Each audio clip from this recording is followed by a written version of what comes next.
عدالت و شہادت صحابہ. عدالت مانے کیا جانتے ہیں؟ عدالت مانے فلاں. اگر محدث کہتے ہیں کہ فلاں عدل ہے، وہ حدیث کو لے لیتے تھے. اتنی مطلب بالکل ہائی لیول ڈگری کی ایک شہادت ڈگری سمجھی جاتی ہے عدالت. قرآن مجید میں اللہ سبحانہ و تعالیٰ نے ارشاد فرمایا سورہ بقرہ سورہ نمبر 2 کی آیت نمبر 143 میں وَكَذَلِكَ جَعَلْنَاكُمْ أُمَّةً وَسَطًا لِتَكُونُوا شُهَدَاءَ عَلَى النَّاسِ وَيَكُونَ الرَّسُولُ عَلَيْكُمْ شَهِيدًا. صحیح بخاری میں امام بخاری رحمۃ اللہ علیہ نے اس آیت کی تفسیر بیان کرتے ہوئے کہا کہ صحابہ کرام سے ہم کو تفسیر ہے کہ یہاں پر امت وسط سے مراد ہے اے العدل، انصاف والی قوم، عدل والی قوم.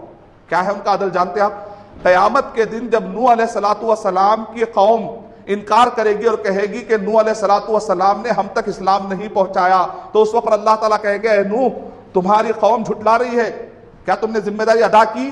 تو قوم سے پوچھیں گے تو قوم نے کہے گی کہ نوح علیہ الصلوۃ والسلام نے کوئی ذمہ داری ادا نہیں کی، ہم کو اسلام نہیں بتایا. تو ایسے وقت پر نوح علیہ الصلوۃ والسلام گواہ کے طور پر کس کو پیش کریں گے؟ صحابہ کرام کو.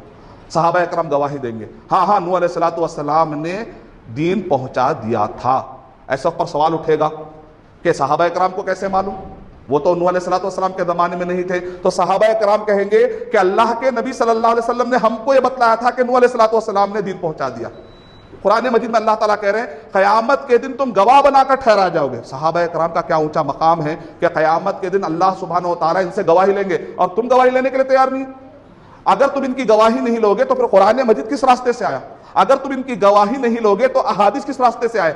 اسی لیے ابن ابی حاتم رحمۃ اللہ علیہ نے کتاب الجرح والتعدیل میں لکھا ہے کہ جو صحابہ کرام کو گالی دیتا ہے دراصل وہ ہمارے دین اسلام کے گواہوں پر شک ظاہر کرتا ہے. گویا کہ وہ اسلام تک پہنچنے کے لیے جو رستے ہیں وہ پورے رستے کاٹ رہا.